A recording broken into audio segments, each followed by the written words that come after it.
I am provocative on my own, just myself. I think the most provocative thing I've ever done was to be born. You know, that's the most controversial thing I've ever done.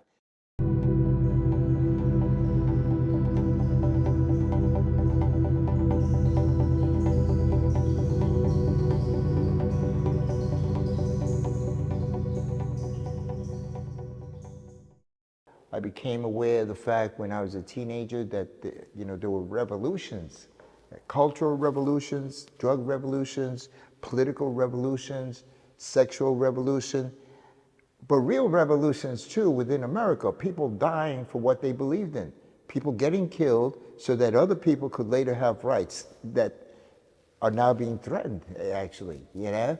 And so it seems like we're in a tailspin, going forward and backward at the same time.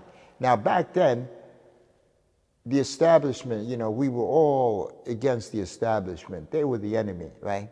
Seems like nowadays, we don't know who the enemy is. And so there are no clear divisions as to who we're fighting.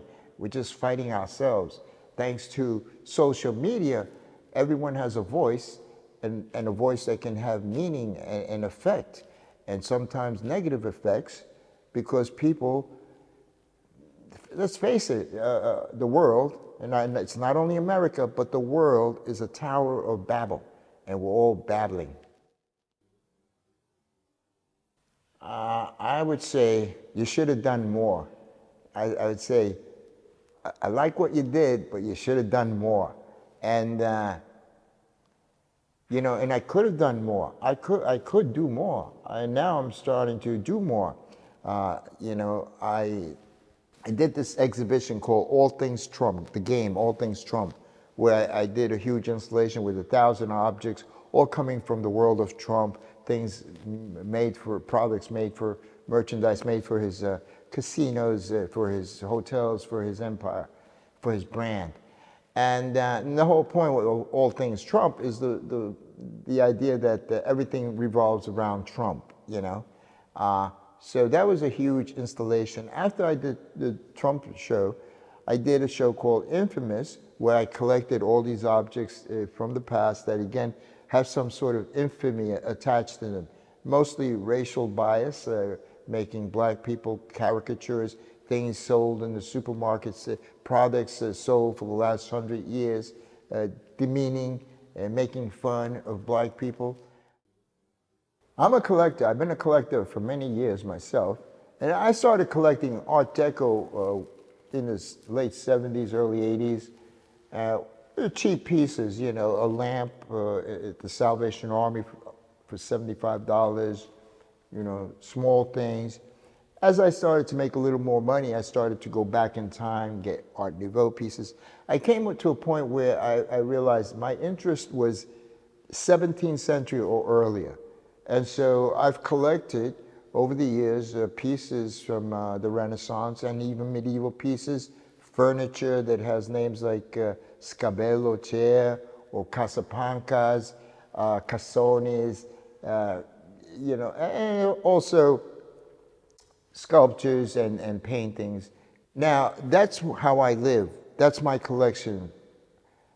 But when I decide to do a body of work like Infamous or the game All Things Trump, I bought things as a collector, amassing a collection for an artwork. So I didn't really buy it as a collector that was going to keep this stuff. I just collected the stuff to make art out of it. But as a collector, I know how to buy. First of all, I've got the collector instinct, which means you look everywhere. I've known collectors, big collectors, and they look everywhere. They're always looking. As a collector, I understand that.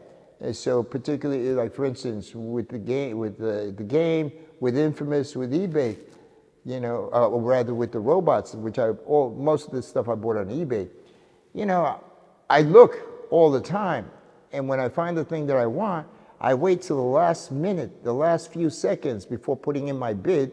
And usually I get it because I put a bid so big that I get it, So you have to be smart when you're a collector. I always say that my work is a thread. You know, it starts here and it continues, and one thing leads to another. And now, the robots came from Infamous. It also came from the game All Things Trump, meaning looking to the past to repurpose objects from the past and to use them to make or work with the original objects. You know, everything I got for the Trump show is real stuff that came from Trump's organization, including the ego sign, which is a sign about 11 feet high. It rotates, the word ego is on it, and it came from the Trump Taj Mahal. And I feel the ego sign tells you everything you know about Donald Trump. Everything revolves around his ego. Now, for the exhibition, we had an 8-foot banner of Donald Trump, a portrait that I took from my America series of Donald Trump in 2004. And again, it's all about Donald Trump, you know? So I like to use real objects from the past and you know, bring them and put them in another context. I'm known as a controversial artist and provocative. It's not always that way. I do whatever I feel like. If I want to do something not provocative, I do it, you know. I am provocative on my own, just myself. I think the most provocative thing I've ever done was to be born, you know. That's the most controversial thing I've ever done. And so everything that I do it comes from the same place. The robots came from the guy who did Insurrection and the guy who did Piss Christ. It's the same guy, just a different day, that's all, you know, but still feels the same way.